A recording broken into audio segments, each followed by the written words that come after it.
नमस्कार दोस्तों, मैं डॉक्टर स्वप्निल सागर जैन निरामय होम्योपैथी के अपने इस YouTube चैनल पर आप सभी का बहुत बहुत स्वागत करता हूं। दोस्तों, हमारे खाने पीने में ऐसी बहुत सारी चीज़ें हम लोग शामिल करते हैं जो कि हम समझते हैं कि ये हमें बहुत ज़्यादा फायदा पहुंचाती हैं।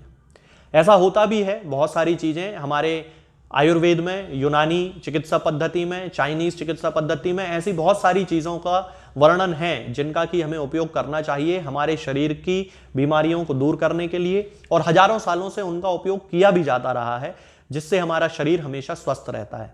लेकिन बहुत सारी चीज़ें ऐसी होती हैं दोस्तों जिनके बारे में हमें पूरी जानकारी नहीं होती है। ऐसी ही एक चीज़ होती है दोस्तों, जैतून का तेल, या जिसे ऑलिव ऑयल कहा जाता है।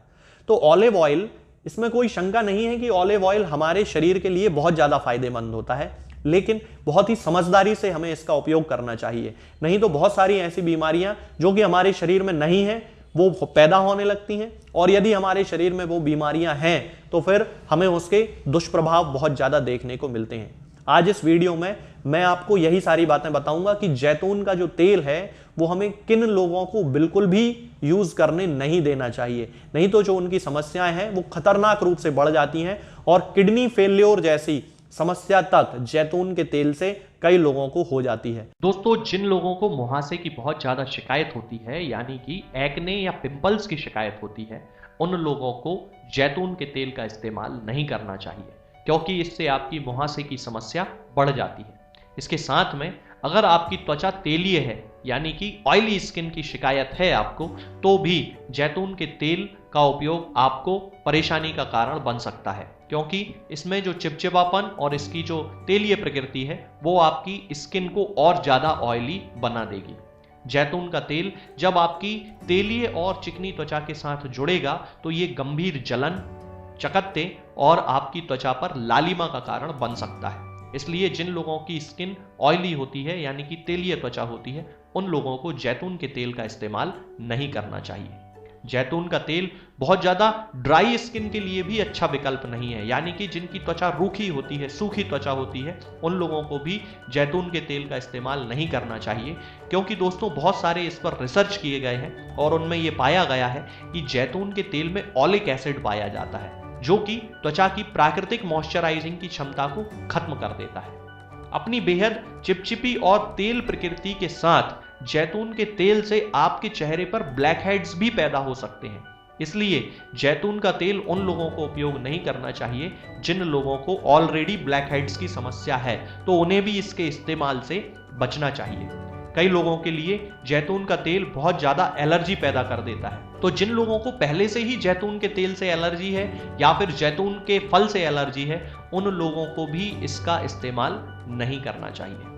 बहुत अधिक मात्रा में जैतून के तेल का सेवन करने से आपके ब्लड प्रेशर में अचानक कमी आ सकती है, जो कि हमारे संपूर्ण स्वास्थ्य के लिए हानिकारक होती है, और इसके कारण हमें चक्कर आना, स्ट्रोक, यानी कि जिसके कारण पैरालिसिस लोगों को पड़ जाता है। बहुत सारे लोगों का आपने देखा होगा, उनको स्ट्रोक आता है तो उनका चेहरा एक तरफ झुक जाता है, और साथ में हो सकता है कि अगर आपका बीपी बहुत ज्यादा कम हो जाए तो किडनी भी आपकी फेल हो सकती है, यानी कि जिसे रीनल फेल्योर कहा जाता है, और जिसके बाद फिर लोगों को डायलिसिस कराना पड़ता है।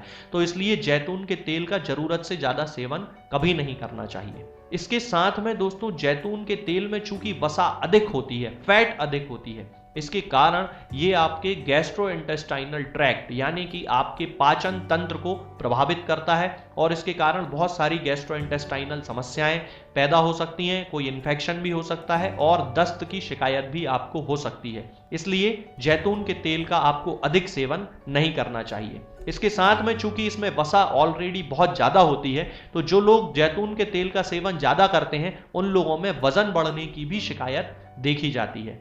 तो दोस्तों, यदि आप जैतून के तेल से विभिन्न स्वास्थ्य लाभ प्राप्त करना चाहते हैं तो इसमें आपको हमेशा ये ध्यान रखना पड़ेगा कि आप शुद्ध जैतून के तेल का उपयोग कर रहे हैं। इसके साथ में जैतून के तेल का जरूरत से भी ज्यादा सेवन करने से बचें, और तेल को एयर टाइट कंटेनर में स्टोर करें। गर्मी से और प्रकाश से, यानी कि सूर्य की डायरेक्ट किरणों से उसे दूर रखें, और 2 महीने के भीतर ही इसका प्रयोग कर लें, क्योंकि बहुत सारे रिसर्च में यह पता चलता है कि जैतून के तेल में पोषक तत्वों की जो गुणवत्ता होती है वो 2 महीने की अवधि के बाद खत्म हो जाती है। इसके साथ में एक और बात याद रखें दोस्तों कि जैतून के तेल को कभी भी स्टोव के पास ना रखें, यानी कि जहां आप खाना बनाते हैं उसके पास में ना रखें, क्योंकि खाने की स्टोव की जो गर्माहट होगी वो उसे नुकसान पहुंचा सकती है। तो आपको इन सारी चीजों का ध्यान रखना होगा। तो दोस्तों यही सारी जो बातें हैं हमें जैतून का तेल इस्तेमाल करते समय ध्यान में रखना चाहिए कि बिल्कुल भी उन लोगों को, जिन लोगों को कि शुगर की प्रॉब्लम है या फिर जिनको बीपी की प्रॉब्लम है, बिना डॉक्टर से कंसल्ट किए जैतून के तेल का उपयोग नहीं करना चाहिए।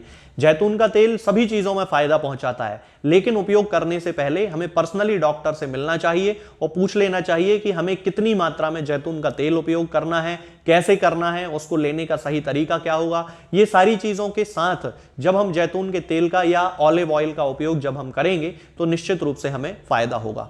आज के इस वीडियो में दोस्तों फिलहाल इतना ही। आगे के वीडियोस में मैं आपसे बात करूंगा कुछ नई बीमारियों के बारे में और उनकी होम्योपैथिक दवाओं के बारे में। तब तक के लिए जय हिंद, जय भारत। दोस्तों, होम्योपैथिक दवाओं को खाने का सबसे अच्छा तरीका होता है कि हम हमेशा खाली पेट इन दवाओं को खाएं। जिन दवाओं को दिन में केवल एक बार खाना है, उन्हें सुबह खाली पेट खा लेना चाहिए। मुंह में अच्छे से कुल्ला करके, गार्गल्स करके मुंह को साफ कर लेना चाहिए और उसके बाद हमें होम्योपैथिक दवाई खा लेना चाहिए। जिन दवाओं को दिन में 2 बार या 3 बार या 4 बार खाना होता है, उन दवाओं को खाली पेट खाने का मतलब होता है कि हम उन दवाओं को खाने के लगभग आधे घंटे पहले या फिर 2 से ढाई घंटे बाद ही खाएं।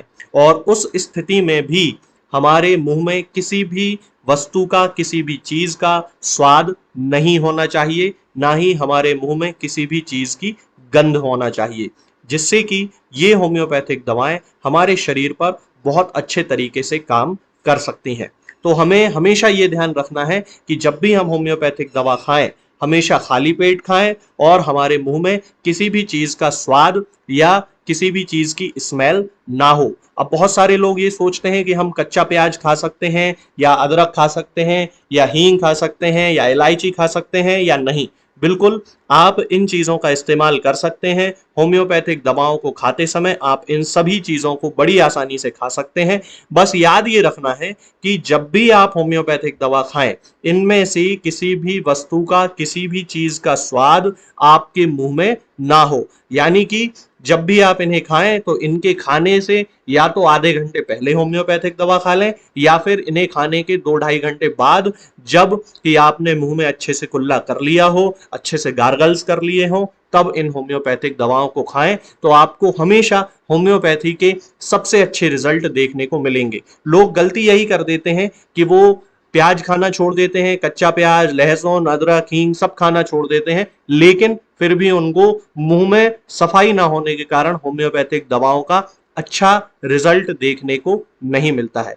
ये होम्योपैथिक दवाएं आपको किसी भी ऑनलाइन फार्मेसी पर या आपके घर के नजदीक किसी भी होम्योपैथिक मेडिकल स्टोर पर बड़ी ही आसानी से उपलब्ध हो जाएंगी। ये दवाएं हर होम्योपैथिक फार्मेसी पे उपलब्ध होती हैं, हर ऑनलाइन फार्मेसी पर उपलब्ध होती हैं, इसलिए आप वहां से इन दवाओं को प्राप्त कर सकते हैं।